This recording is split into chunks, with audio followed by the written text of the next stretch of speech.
মই পুৱা উঠাৰ পৰা ৰাতি শোৱালৈ কি খাওঁ, কিমান পৰিমাণে খাওঁ, কিমান টাইমত খাওঁ আৰু কি খাই ৱেট লছ কৰিব, আপুনি কি খাই ৱেট লছ কৰিব সেই বিষয়ে আজি কথা পাতিম।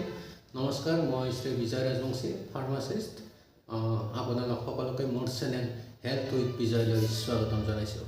আপোনাক যিমান পাৰোঁ সিমান আমি সকলো ধৰণৰ বেমাৰৰ পৰা দূৰত ৰাখিব চেষ্টা কৰিম আৰু আপোনাৰ যিকোনো ধৰণৰ হেল্থ ৰিলেটেড সমস্যাবোৰ সমাধান কৰিব চেষ্টা কৰিম।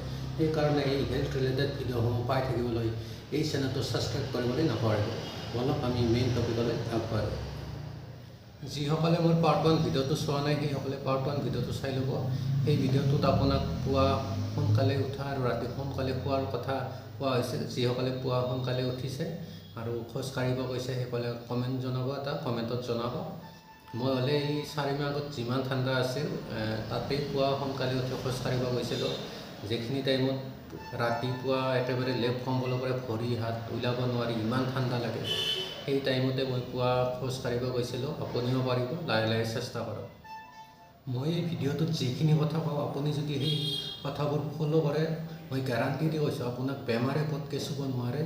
আপোনাৰ দীৰ্ঘদিন ধৰি চলি অহা ফেটি লিভাৰ বা চুগাৰ প্ৰেছাৰ সেইবোৰ বেমাৰো দূৰ হৈ যাব, টেনশ্যন নল'ব। মই যিখিনি কথা কওঁ, যেনেকৈ খোৱা লোৱাৰ কথা কওঁ, সেইখিনি ফ'ল' কৰিব। মোৰ নিজৰে ফাৰ্মাচী আছে, কিয় মই নিজে চেষ্টা কৰিম যাতে আপোনালোকৰ বেমাৰ নহয়, সুস্থ থাকে, মেডিচিন খাব নালাগে। আপোনাৰ এইটো তেতিয়াই সম্ভৱ হ'ব যেতিয়া এই নিয়মবোৰ মানি চলিব, মই যি কওঁ সেইবোৰ মানিব। তেতিয়াহ'লে শেষলৈ এই ভিডিঅ'টো ভালকৈ চাই থাকিব, মই যি কওঁ ফ'ল' কৰিব। মই পুৱা 5টা বজাত উঠি 1 ঘণ্টা খোজকাঢ়িব যাওঁ, য'ত পাই তাতে খোজকাঢ়োঁ আৰু খোজকাঢ়ি আহি মিনিমাম অলপ সময় এক্সাৰচাইজ কৰোঁ। কি এক্সাৰচাইজ কৰোঁ আপোনাক মই দেখুৱাম পিছত ভিডিঅ' বনাই। আপুনি প্ৰথমে খোজকাঢ়িব যোৱাতে 1 ঘণ্টা নালাগে, প্ৰায় আধা ঘণ্টামান খোজকাঢ়িলে হৈ যাব। আস্তে আস্তে টাইমটো বঢ়াই থাকিব। আৰু প্ৰথমে যদি খোজকাঢ়িব যায় প্ৰথম এদিন দুদিনমান আপোনাৰ অলপ ভৰিৰ বিষ উঠিব পাৰে, কিন্তু টেনশ্যন নল'ব, পূৰা সদায় যাই থাকিব আৰু একো নহয়, পিছত এই ভৰিৰ বিষ অট'মেটিক কমি যাব। তাৰপিছত এক্সাৰচাইজ কৰি উঠি আধা লিটাৰমান এনেই পানী খাওঁ আৰু নৰ্মেল পানী। তাৰে পিছত একাপমান গ্ৰীণ টি, চেনি আৰু গাখীৰ নিদিয়াকৈ গ্ৰীণ টি খাওঁ। তাৰে পিছত আৰু পুৱা টাইমটো একোৱেই নাখাওঁ, একেবাৰে মোৰ 12টা-1টামান বাজি যায়। 1টামানতহে প্ৰথমটো ব্ৰেকফাষ্ট কৰোঁ আৰু সেই 1টা বজাত ব্ৰেকফাষ্ট কৰোঁতে মই ৰাতিৰে তিয়াই থোৱা মুগ বা বুট থাকে, সেইখিনি আধা বাটিমান থাকে, সেইখিনি খাওঁ। তাৰে পিছত কল 2টা খাওঁ। কলটো মালভোগো হ'ব পাৰে, চেনি চম্পাও হ'ব পাৰে, একো নাই আৰু যি পাওঁ সেয়ে খাওঁ। আৰু লগতে বইল কণী 2টা খাওঁ। সেই বইল কণীটো আপোনাৰ লোকেল ফাৰ্ম হাঁহ বুলি কথা নাই আৰু তেনেকৈ খাওঁ। তাৰে পিছত আধা ঘণ্টামান পিছত 2টামান বজাত ভাত খাওঁ। ভাতটো কেনেকৈ লওঁ, এখন কাঁহীৰ 4 ভাগ কৰি 1 ভাগ ভাত খাওঁ। তাৰপিছত সেই 4 ভাগত 2 ভাগ চালাড আৰু 1 ভাগত চব্জি দালি যি থাকে আৰু তেনেকৈ খাই লওঁ।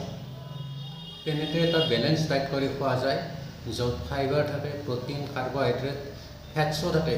আমি ফেটছটো লছ কৰাৰ কাৰণে ফেটছ খাবও লাগিব। ফেটছটো অলপ বহুত প্ৰয়োজন, কাৰণ কিছুমান ভিটামিন আছে, যিটো vitamin A, vitamin D, vitamin K, vitamin E, সেইকেইটা পানীত চলিবল নহয়। আপোনাৰ দেহত যিটো ৱাটাৰ থাকে তাত মিলি নাযায় বস্তুটো, তাত সেইকেইটা ভিটামিন অকল ফেটছতহে চলিবল হয়। আপোনাৰ যিটো ফেটছ থাকে বডিত সেইটো মিলি যায়। সেইকাৰণে খানাত অলপ ফেটছটোও দৰকাৰ। সেই ফেটছটো আপোনাৰ তেলটো খোৱাই যায়, তেল অলপ চলপ বা কণীতো ফেটছ থাকে, তাৰ পৰা খোৱাই যায় সেই ফেটছটো। আৰু আবেলি পৰত বা গধূলি যদি কিবা খাব মন যায় তেতিয়া বাদাম বা শুকান বুট সেইবোৰ খাওঁ, বা কেতিয়াবা ফল মূলো অলপ খাওঁ, য'ত তাৰমানে নিমখটো নাই, তেলটো কম থাকে, চুগাৰটো নাই। হায়েষ্ট বেয়া চুগাৰটো, চেনিটো আটাইতকৈ বেয়া, বা চেনি দি বনোৱা যিকোনো বস্তু খাবই নালাগে। মইতো নাখাওঁৱেই, চেনি আৰু চেনি দি বনোৱা বস্তু নাখাওঁ, বাদ দিছোঁ একেবাৰে। নেক্সট আপোনাৰ চেনিৰ পিছত আহিল ময়দা, ৰিফাইন। তাৰে পিছত আপোনাৰ ক'ল্ড ড্ৰিংকছ, য'ত মেংগো তাৰপিছত অৰেঞ্জৰ জুচৰ নামত কি কৰে, চেনি আৰু পানী মিলাই তাতে কেমিকেল মিলাই থৈ দিয়ে। সেইটো আকৌ ভাল নহয়, হেল্থৰ কাৰণে একেবাৰে বেয়া। ক'ল্ড ড্ৰিংকছ সেইবোৰ খাব নালাগে। সেইবোৰ যদি নাখায় তেতিয়াহে আপোনাৰ ভাল এটা স্বাস্থ্য হ'ব আৰু যিটো হেল্থি ৱেট লছ সেইটো কৰিবলৈ আপুনি সক্ষম হ'ব।